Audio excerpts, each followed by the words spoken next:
Assalamualaikum warahmatullahi wabarakatuh. Waalaikumsalam warahmatullahi wabarakatuh. Para pemirsa Logika Rakyat, juga Egy Sujana Channel yang cerdas, berani, militan. Hari ini saya sedang ada juga People Power Channel. People Power Channel, apalagi PP, Mimbar tuh, AK Channel, AK Channel, pokoknya semuanya channel-channel perjuangan tapi rakyat. core-nya ini Logika Rakyat. Channel. Ya. Pimpinan Daeng ini. Kali ini saya sedang berada di kediaman beliau nih, Bang Egy Sujana. Ini ada temani sama ini ada Kang Subur nih dari Purwakarta ya. Assalamualaikum. Nah ini ada Ketua DPW PPM Jawa Barat. Assalamualaikum. Nah ini ada kader PPM itu. Assalamualaikum. Ketua PPMI sama Pasekum PPMI dari Erenaka Purwakarta. Oh Purwakarta. Iya. Jadi apa lagi? Ya bang. Ya.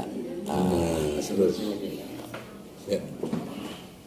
Jadi sana aja biar pas tuh ya agak ke sini Subur. Jadi para pemirsa, kali ini kita mau bincang-bincang nih. Para netizen pada kepo ini masalah kasus Bambang Tri dan Gus Nur ya. Nah, kebetulan ini kan beliau adalah ketua TPU juga, selaku salah satu kuasa hukum dari Bambang Tri dan Gus Nur yang sedang disidangkan kasusnya di Solo. ya. Nah, dari sekian banyak nih saksi-saksi, ada 16 saksi itu. 20. Ada 20, 16 saksi biasa, 4 saksi ahli ya. Itu ternyata belum bisa membuktikan ijazah asli Pak Jokowi. Nah, kita pengen dengar nih. Dan kemudian dengar nih ada istilah obstruction justice. Nah, apa itu obstruction justice? Nah, nanti Bang Egy akan memberikan penjelasan. Apa yang dimaksud obstruction justice? Memang ini kisru terkait masalah ijazah palsu yang menjadi beban jaksa penuntut umum yang harusnya bisa membuktikan. Namun sampai hari ini informasi yang kita dapatkan lewat media sosial ternyata hanya memperlihatkan fotokopi ijazah asli yang dilegalisir. Itu sama dengan palsu yang diaslikan. Nah ini Bagus tuh itu palsu yang diaslikan. Iya. Nah kita pengen dengar nih Bang nih perkembangan terkait masalah ini gimana Bang? Ya, jadi begini. Bismillahirrahmanirrahim. Assalamualaikum warahmatullahi wabarakatuh. Waalaikumsalam warahmatullahi wabarakatuh. Dinda Daeng Wahidin, Dinda Lili, Dinda Subur, dua lagi siapa nih? Yoga dan Ahmad yang tergabung dalam Persaudaraan Pekerja Muslim Indonesia.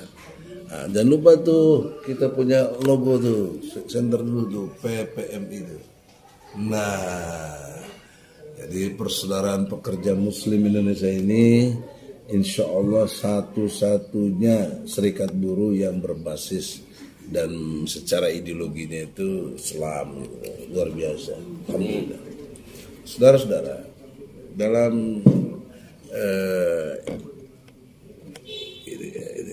dalam konteks kita melakukan satu gugatan ya, yang menarik harus dipahami adalah cerita dulu ya supaya nyambung. Ya, kronologisnya juga Bang dari awal sampai ini gimana? Sekitar bulan Oktober tahun 2002 kita gugat Jokowi ke Pengadilan Negeri Jakarta Pusat. Ya. Saya ingat sekali Daeng sangat semangat dan kawan-kawan PPMI waktu itu di Pengadilan Negeri Jakarta Pusat. Nah, ketika sidang berjalan, harusnya kan Bambang Tri dan Gus Nur hadir, tapi ditangkap. Iya. Nah, itu persoalan serius itu. Iya. Karena ada melanggar pasal 81 KUHP juga itu. Jadi kepastian itu harusnya sudah pidana dulu yang didahulukan. Ya. Dan juga ada peraturan Mahkamah Agung nomor 1 tahun 1956. Ya. Jadi kalau ada kasus perdata dan pidana berhimpitan, pidananya di drop, Iya. perdatanya didahulukan. Iya.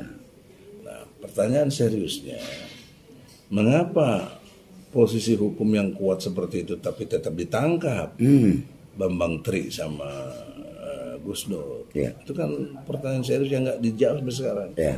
Kemarin sempat saya tanya di hakim, ini karena kebetulan takdirnya ada saksi ahli pidana. Iya. Ahli pidana menyatakan itu nggak benar. Nah, berarti kan nggak benar dong proses pengadilan. Iya. Itu logika Iya. hukum. Hukum kan konsekuensi logis, nggak bisa, tidak harus ada sebab akibat. Iya. Nah, maka pada waktu di Pengadilan Negeri Surakarta itu, dengan kejelasan dari saksi ahli pidana itu tidak benar, maka ini harus diketahui oleh khalayak ramai. Pengadilan Gus Nur dan Bambang Tri dipidana untuk konteks yang dimaksud dengan ijazah palsunya ini tidak benar. Iya. Kalau tidak benar kan keputusan nanti kalau juga tidak benar. Ya. Kalau konteksnya sampai dihukum ya. Iya, betul. Kalau nggak dihukum ya alhamdulillah. Ya. Itu satu. Yang kedua, poin penting dari Pengadilan Negeri Jakarta Pusat, gugatan perdatanya sudah saya cabut. Kenapa saya cabut? Karena problem teknis di dalam pembuktiannya itu nggak bisa, karena Bambang Trinya sama Gus Nur Ditahan. Tiba-tiba ditahan waktu itu. Iya, Tiba-tiba ditahan. bagaimana saya mau membuktikan? Iya, iya. Karena jaringan data dan lain sebagainya belum kita sempat kodifikasikan, belum sempat kita pegang, kan ada pada Bambang. Bambang juga nggak bisa lagi ngontak-ngontak saksi-saksi yang mau dia maksud. Iya. Sampai hari ini, Iya. gitu. Nah, oleh karena itu kita cabut. Kenapa cabut? Karena kalau nggak dicabut tetap berjalan. Nah, kita dulu pernah juga gugat Jokowi 2021. Iya. Tiba-tiba dinyatakan kita kalah. Iya. Pengadilan tidak berwenang. Nah, traumatik itu membuat saya gerak cepat, saya cabut.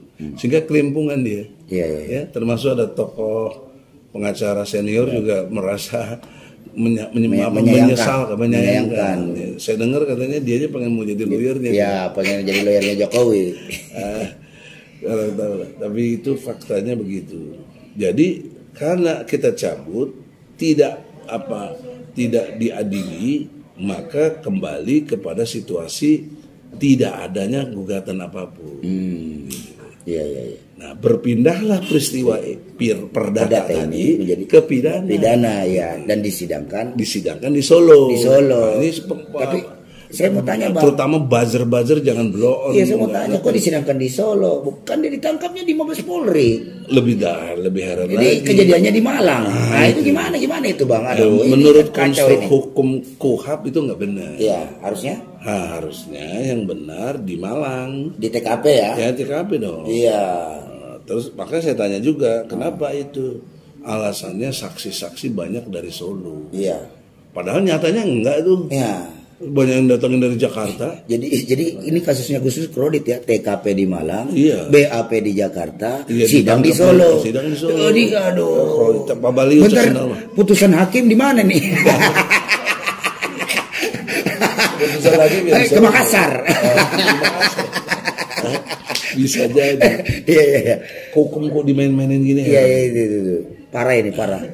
Parah ini pemirsa. Yang ketiga ya, kan udah jelas tuh konstruknya, ini jadi pidana. Iya. Maka karena ini pidana, beban pembuktian ada pada jaksa. Gitu loh. Iya dong. Iya dong, kan Iya. dia yang nangkap. Iya, dia nangkap. Dia mengadili ke pengadilan. Dia harus bawa. Iya. Nah, yang menarik di dalam konteks proses pembuktian ini dan saksi-saksi sudah 16 saksi fakta. Iya. Satu pun tidak ada yang pernah melihat ijazah asli. Tidak ada. Tapi sebelumnya, Bang, dia dituduhkan pasal apa, Bang? Yang ini, Yang si Gus Bambang Ahmad Tri ini. pasal 14, pasal 15, ya.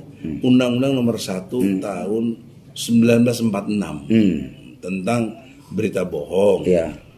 Kemudian menimbulkan keonaran. Keonaran. Nah, ini berita bohong. Berarti ada yang benar. Ya. Nah, kalau Logikanya begitu. jadi tuduhan jaksa ini bahwa Gus Nur dan Bambang Tri membuat berita bohong Iya. terkait masalah Ijazah. Mubahalah, sumpah mubahalah, ijazah palsu Jokowi. Iya. Berarti karena Bambang Tri sama Gus Nur sudah mubahalah terkait ijazah palsu Jokowi, maka jaksa berkewajiban memperlihatkan ijazah aslinya dong. Iya, itu yang benar. Iya.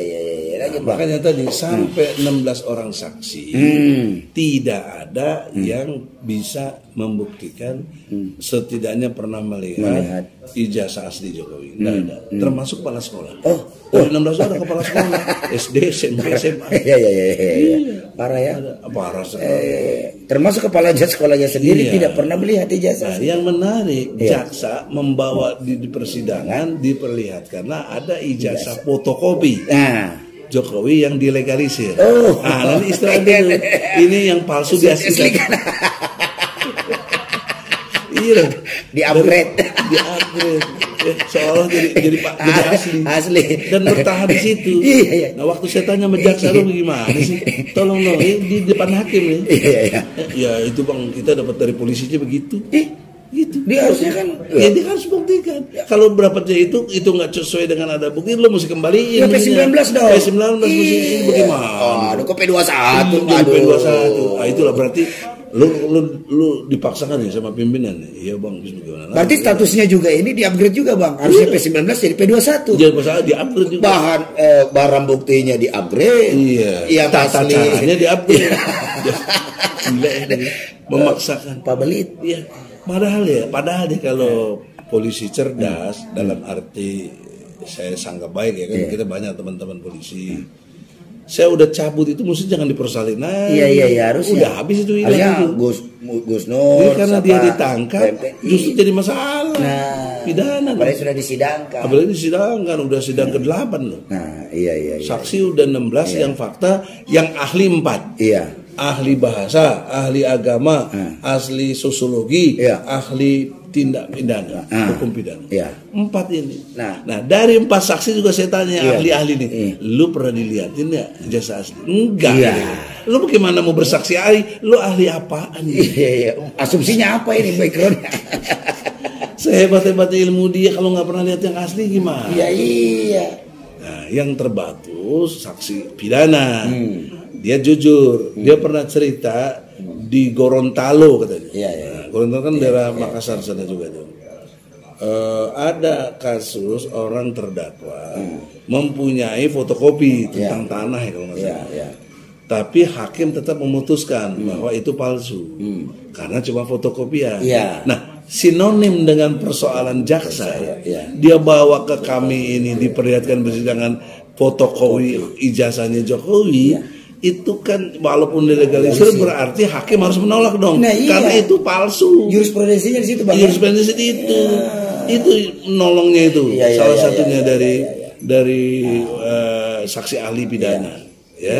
Nah, hakim perhatian nanti kalau hakim mutusin juga sebaliknya kan bagaimana dia keputusan hukum kok nggak ada kepastian hukum. Jadi hukum itu harus 3 brother. 1 mesti ada kepastian hukum. 2 manfaat hukum. 3 rasa keadilan. Kalau ini nggak ada itu batal hukum. Batal betul Bang. Nah, sekarang kita udah dapat kepastian. Kalau yang bersifat ijazah itu sifatnya fotokopi, bentuknya fotokopi, harus dinyatakan palsu. Karena ada keputusannya Gorontalo. Betul. Nah, gitu. Kemudian yang keduanya lagi di dalam konteks ini itu di samping tidak ada fotokopi, jaksa dimaksa kepada ahli. Apakah satu-satunya cara membuktikannya hanya dengan ijazah asli? Jawab ahli harus itu. Nggak bisa enggak. Ada contoh katanya. Karena tidak bisa ijazah dikeluarkan 2 kali. Nggak bisa dong, nggak usah asli 2 kali dikeluarin. Gitu. Yang benar adalah kalau dia nggak bisa buktiin yang asli, harus ada laporan polisi hilang. Jokowi nggak pernah laporan polisi hilang. Bukti lagi. Padahal dari polisi itu. Nggak ada. Jadi kalau itu harus ada laporan polisi hilang, baru diproses. Itu pun tidak bisa yang asli, tapi disebut salinan. Gitu loh. Salinan, betul. Oleh karena itu. Jaksa nanya lagi, kan ada di buku induk, ada di keterangan lainnya, tetap tidak bisa karena tetap yang dilihat fisik dong, wujud fisiknya. Itu dulu. Nah, menariknya tahu nggak? Khusus buku induk yang tentang Jokowi hilang. Keterangan kepala sekolah hilang katanya. Buku induk nomor 14 hilang. Hilang di pengadilan. Terus yang lain kemana? Ada yang dimakan rayap. Gitu. Itu ya. Nah ini berarti apa itu kan? Itu saya punya yang asli itu. Iya. Saya lebih tua dari Jokowi. Coba kita lihat. Kalau sendiri. Ya ini nih. Ya abang ngomong. Ya, terus jadi dalam dari itu kalau dimakan rayap di mana aku sayang itu kan? Iya. Ini kayak cerita Nabi Sulaiman aja. Tongkatnya dimakan rayap. Tapi lucu, setelah itu Nabi Sulaiman iya gitu. Jadi memang kalau misalnya apalagi ini kalau udah lihat kronologis kejadian ini lantas kemudian hakim memutuskan lain, maka benarlah yang meme beredar itu bahwa hukum di rejim Jokowi ini paling amburadul. Ugal-ugalan amburadul dan brutal. Jangan lupa gitu majelis hakim yang mulia, saya udah laporin ke KY. Iya. Nah, jadi kalau Anda juga melanggar itu, saya minta pengadilan rakyat aja deh. Iya, udah turun ya memang. kita. Nah, memang citra hukum terus. Ya, citra hukum di rejim Jokowi ini makin hancur, apalagi kalau misalnya dan hakim berbahayanya hakim tuh. Iya. Ya tentu hakim kan mau cari makan atau posisinya dia nggak mau dipindahin atau dia nggak mau dicopot. Ingat nggak pengalaman kita? 3 hakim dicopot. Iya. Waktu ngadili Jokowi tahun 2021. Betul. 1 panitera dicopot. Nah, coba bayangkan. Nah oleh karena itu saudara-saudara di dalam pengertian yang lebih fokus di sini, saya berharap hakim jangan terpengaruh oleh itu. Iya. Kenapa? Karena berbarengan dengan situasi politik Jokowi udah mulai lemah nih. Iya. Jadi jangan hilang momentum. Hakim ikutin habis dan sebenarnya kalau kita kaji bahwa kuncinya di hakim. Iya. Karena walaupun penyidik salah, jaksa salah, yang benerin kan hakim. Hakim memutuskan. Iya kan? Iya. Putusan final ada di hakim. Maka dari itu hakim harus bersikap jujur, benar dan adil. Iya. Karena kalau tidak itu tempatnya nanti di neraka jahanam. Kenapa saya bilang karena dia disumpah atas nama agama dan mutus pun karena mutus pun atas nama Tuhan yang Maha Esa. Berarti di atasnya hakim Tuhan yang Maha Esa. Kalau Tuhan aja kau bohongi, apalagi kita. Nah, oleh karena itu di dalam kesempatan ini kita melihat hakim mohon dengan hormat martabatnya itu. Iya. Tapi waktu di sidang sih ngomong saya tidak berpihak, tapi kenyataannya banyak berpihak. Saya ngomong sering dipotong itu sendiri. Iya. Malah emosi. Iya. Tersinggung. Hakim tersinggung. Aduh, baperan. Hakimnya baperan. Wakil Tuhan yang ke bumi. Iya, baperan. Kalau hakimnya tersinggung ya pasti nyalain saya lah. Iya. Jadi pemirsa hakim baperan. Hakim bukan baperan lagi, cek saudara pundungan. Ya dalil orang Jabar nih. Coba komentar dulu nih. Orang Jabar dari situasi gini. Pokoknya sangat luar biasa. Ya, tadi apalagi yang disampaikan ternyata ini adalah palsu yang diaslikan itu. Luar biasa lah. Ya, kami juga sebagai rakyat Indonesia, terutama saya sebagai dari sisi aktivis buruh nih Bang, terutama kebijakan Jokowi ini terkait dengan Perpu yang hari ini. Dulu rancangan undang-undang Omnibus Law, lantas jadi undang-undang Cipta Kerja atau Omnibus Law, dan hari ini menjadi Perpu. Nah inilah yang sangat merugikan kita. Dari sisi buruh kita sudah rasakan akibatnya Bang. Antara lain PHK massal ya. Ya, ada salah satu perusahaan langsung tutup Bang. Langsung tutup. Bangkrut ya? Iya, karena pesangonnya kan luar biasa, hanya 0,5 yang dianjurkan yang diterapkan di Undang-Undang Cipta Kerja. Bahkan SEMA nomor 5 itu menginstruksikan kepada seluruh hakim di PHI itu untuk menjalankan putusan itu mengacu kepada Omnibus Law. Jadi nilai pesangon itu 0,5 Pak. Jadi hari ini pun tenda di salah satu kota yaitu di Purwakarta masih ada tenda perjuangan buruh yang seharusnya diangkat menjadi karyawan tetap, yang ada hari ini malah diputus hubungan kerja. Sudah di atas 5 tahun. Kita kalau berbicara tentang kebijakan melalui Undang-Undang Cipta Kerja itu harus sah sudah sebagai karyawan tetap. Kira-kira dihubungin dengan ijazah palsu itu ada hubungannya? Kalau dengan mereka ini pekerja juga kan istilahnya begini. tentunya melamar pekerjaan dengan ijazah asli, Bang. Masa iya mau pakai presiden fotokopian nggak bisa. ijazahnya palsu sih, Bang. Itu mereka tentu tidak akan pernah bisa masuk kerja, itu buruh loh, Bang. Nah ini ya, apalagi eskalasinya presiden buruh. Ini masa kan presiden jasanya palsu. Kepala negara. ya kalau apalagi ya saya jujur lah sangat malu lah kalau seandainya emang mempunyai presiden ijazahnya palsu. Ya kan Karena gitu. ijazahnya palsu berarti kan relatif nggak sekolah nih. Ya kalau Maka seandainya jadi mimpinnya acak adut begini gitu. ya kalau emang ada yang asli ya buktikan lah sama pabrik. Sederhana aja kan. Iya, cuma Misalnya, tunjukkan. Lili saya tanya mana SIM-mu? Iya. Kamu nunjukin apa? SIM, Bang. SIM dong. Iya. Kita nanya Jokowi ijazahnya apa? Tunjukin ijazahnya ijazah. dong. Enggak. Itu disebut obstruction of justice. Dia menghalang-halangi perjalanan pemeriksaan. Dalam hal ini dia menghalangi dari peristiwa pengadilan. Karena pengadilan ini punya azas cepat, sederhana, murah. Itu jargon dari pengadilan. Dibikin lama, dibikin susah oleh Jokowi. Ya. Jokowi ini yang bikin Beserta susah. antek-anteknya. Beserta antek-anteknya. Iya. Saya udah ingatkan terus jaksa, kamu harus bawa ijazah aslinya. Kalau nggak bagaimana? Semua keterangan yang ada ini nggak punya nilai. Iya. Karena tidak ada yang dilakukan di pengadilan membawa ijazah asli. Iya. Bagaimana mau disebut dia menjadi ijazahnya asli gitu loh. Itu jadi obstruction of justice. Kalau itu dilakukan, jaksa harusnya adil. Iya. Kami pernah lihat ada pengacara yang ditangkap gara-gara obstruction. Ada juga yang lain-lain ditangkap pernah. Nah sekarang presiden melakukan ini kok nggak ditangkap? Mesti ditangkap ini karena Terus saya lihat itu di channel Abang ada istilah penyelundupan apa itu? Itu ilmu. Apa itu? Jadi gini, sosiologi. Jadi ada ahli sosiologi. Iya. Gimana itu? Saya Gimana lucu itu? juga tuh orang lucu. Iya. Tapi kayaknya tidak bermaksud menghina atau menghujat ya, tapi ini logika. Iya. Dia bicara keonaran itu adalah kegelisahan. Ahli bahasa juga Iya. yang ahli bahasa itu. Nah, karena ada kegelisahan, salah satu buktinya orang melapor. Iya. Gitu. Kan dibuktikan ada yang melaporkan. Iya. Bambang Tri. Iya. Oke. Terus dengan laporan itu satu bukti lagi nyata sampai sekarang diadili. Nah, ini semuanya rentetan dari kegelisahan. Nah, kegelisahannya diakibatkan oleh acara podcastnya Gus Nur itu. Iya. Itu maksudnya ya, Itu penjelasannya maksudnya, ya. dan itulah yang menimbulkan keonaran. Iya, padahal rakyat Indonesia maksudnya menjadi resah dan gelisah karena ijazah Jokowi khawatir palsu. Itu kan memalukan bangsa Indonesia.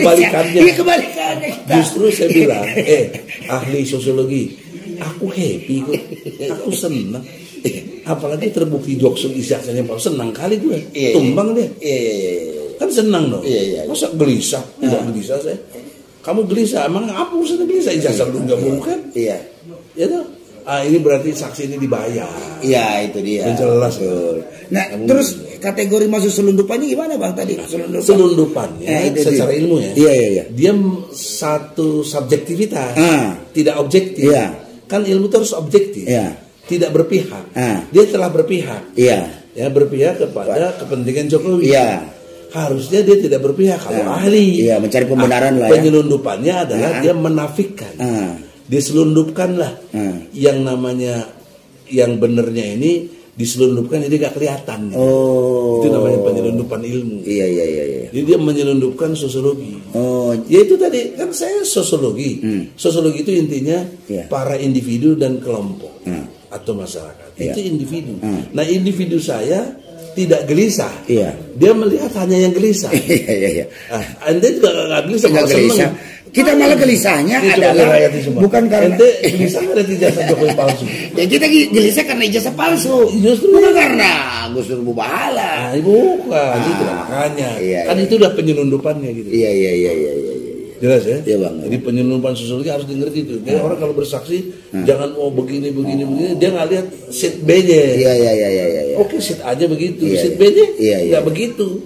Bagaimana dia mau menyatakan itu utuh sebagai ilmu yang objektif? Iya. Kan nggak benar jadi ahli kayak begitu. Dan harusnya juga dia melihat substansi persoalan sebenarnya. Iya. Bukan mencari pembenaran. Iya. Gitu. Jadi ketika kita kejar, lu bagaimana sih? Kayak nggak bener cara menjelaskan ilmu ini. Belum lagi saya kejar dari segi metodologi. Metodologi dan istilah. Karena dalam dunia ilmiah cuma 2 kategori.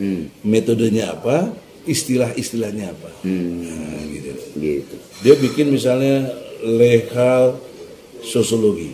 Nah, legal sosiologi itu salah satunya bentuk pengadilan ini. Iya. Nah, kenapa kok nggak bikin juga pengertian selain legal sosiologi? Misalnya kenyamanan sosiologi. Artinya kita justru nyaman dengan satu situasi ini kalau terbukti bersalah. Kan nyaman bagi kita sebagai oposisi. Oh, terbukti. Nyamannya karena kita menyelamatkan sejarah bangsa ini. Itu nyaman. Iya kan? Itu kan kenyamanan tersendiri. Dan karena ini kenapa dia diungkap sudah menjadi sejarah, akan menjadi sejarah bahwa Indonesia pernah dipimpin oleh presiden yang ijazahnya palsu. Legasi. Ini namanya legasi. Iya. Warisan. Warisan sejarah. Iya. Sangat dikecam habis, paling tidak dipersoalkan aja kan udah malu luar biasa. Iya. Dan tercatat di dalam buku sejarah pelajaran anak-anak kita di sekolah-sekolah. Insya Allah. Iya kan? Nah, tapi kalau rejim jahat pelajaran sekolah juga bisa dihapus apa? Tapi kalau rejimnya benar kan ada kan nggak bisa jejak digital sekarang. Lagi ganti rejim. Ya, dan ini kan sudah ada jejak digital. Nah, sebagai ini Bang, apa yang mau disampaikan lagi dalam yang kasus ini yang perlu lagi? Yang utama ya, kita jangan melihat sekedar peristiwa ini, tapi harus dilihat dampak yang akan terjadi. Asumsi. Ya. Katakan kita dikalahkan hakim, karena cuma hakim putusannya Jokowi jasanya asli. Kan itu bertentangan dengan akal sehat, bertentangan dengan fakta-fakta, bertentangan dengan sekian banyak pendekatan ilmiah. Apa yang kita harus sikapi dengan hakim kayak begini? Itu harus disiapkan gerakan-gerakan yang serius untuk hakim seperti ini.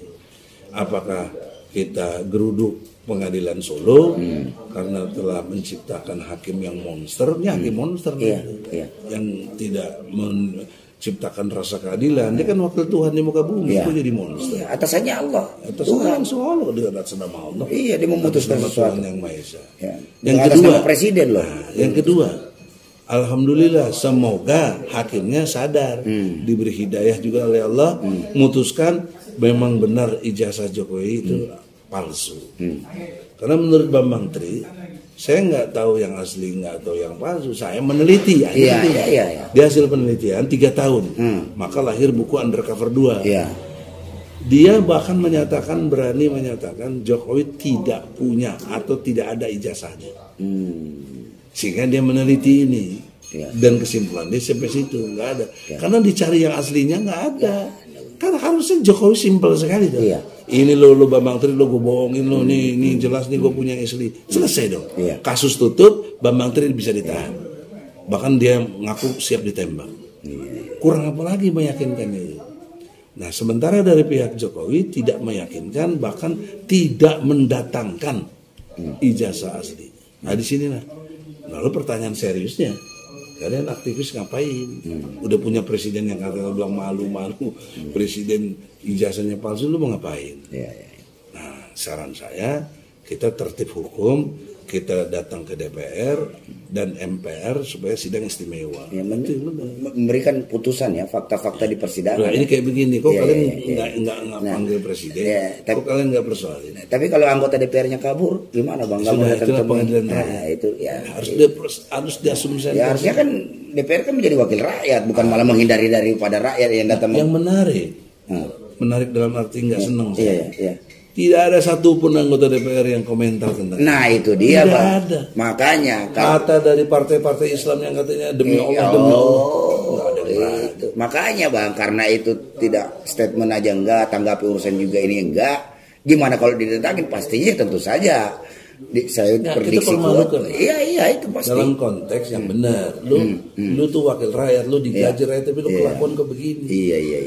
Udah kita nggak anggap dia kan. Iya betul. Terjadilah perubahan-perubahan yang signifikan. Nah, ini bukan kompor, tapi konsekuensi logis hukum. Iya, ketika ada ketidakbenaran terjadi. Nah, konsekuensi hukum karena hukum tata negaranya harus lewat DPR dan MPR.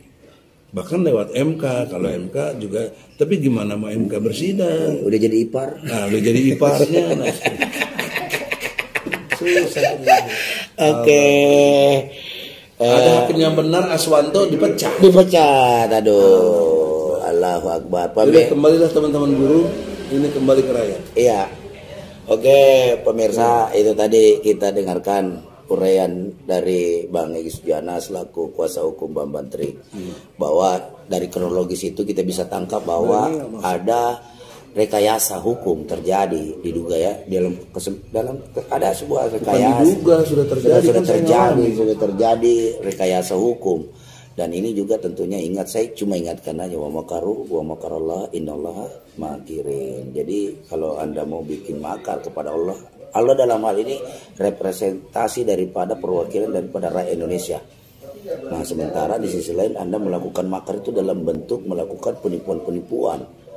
Data-data yang tidak benar dipaksakan untuk dibenarkan. Yang fotokopi, yang palsu dipaksakan menjadi asli. Dengan legalisir. Dan dengan catatan legalisir, dengan berbagai macam dalil dari para instansi terkait untuk mencari sebuah pembenaran. Padahal sudah jelas faktanya sederhana. Nah, ketika urusan sederhana ini dibikin nyelimat, nah maka dari itu maka jangan salahkan juga ketika sama dengan menantang Allah. Apalagi hakim nih, saya ingatkan hakim karena Anda itu disumpah atas nama Tuhan dan Anda juga memutuskan atas nama Tuhan, bukan atas nama jabatan Presiden Republik Indonesia atau atas nama Jokowi atau atas nama siapapun, tapi atas nama Tuhan yang Maha Esa ketika Anda memutuskan perkara. Nah, ketika Anda memutuskan perkara ini tidak benar, tidak jujur, tidak adil, maka pasti azab Allah akan datang. Karena memang konsekuensi logisnya begitu. Ketika hakim membuat sebuah kesalahan, oke, mungkin Anda bisa lolos di dunia, tapi hukum akhirat akan lebih pedih. Dan ketika Anda menjadi hakim, kan Allah sudah bilang kalau hakimnya jujur pasti tempatnya surga Firdaus. Tapi kalau hakimnya jahat, tidak benar, tidak jujur, nah kebalikannya, tempatnya adalah keraknya neraka jahanam. Nah, itulah pemirsa. Dan ini juga jangan lupa logika rakyat. Yes, oke, pemirsa, logika rakyat, Egy Sujana Channel, kemudian AK Channel, People Power, Mimbartub dan semua channel-channel pergerakan rakyat Indonesia. Juga biasanya Refli Harun, ya, teruslah Rahma Sarita, betul, Babi Aldo, ya, teruslah berjuang. Edi Mulyadi Channel. Yes, jadi berikanlah informasi yang benar kepada rakyat Indonesia agar rakyat Indonesia ini kita mengambil alih tugas presiden yang harusnya mencerdaskan kehidupan bangsa, maka hari ini youtuber yang akan mencerdaskan kehidupan bangsa melalui tayangan-tayangan cerdas. Demikian. Amin. Terima kasih. Demikian Bang, ya Bang. Sehat selalu Bang ya, tetap semangat, terus berjuang. Jangan lupa PPMI. Mandiri, maju, sejahtera, Allah ridho. PPMI. Mandiri, maju, sejahtera, Allah ridho. Allahu Akbar, Allahu Akbar.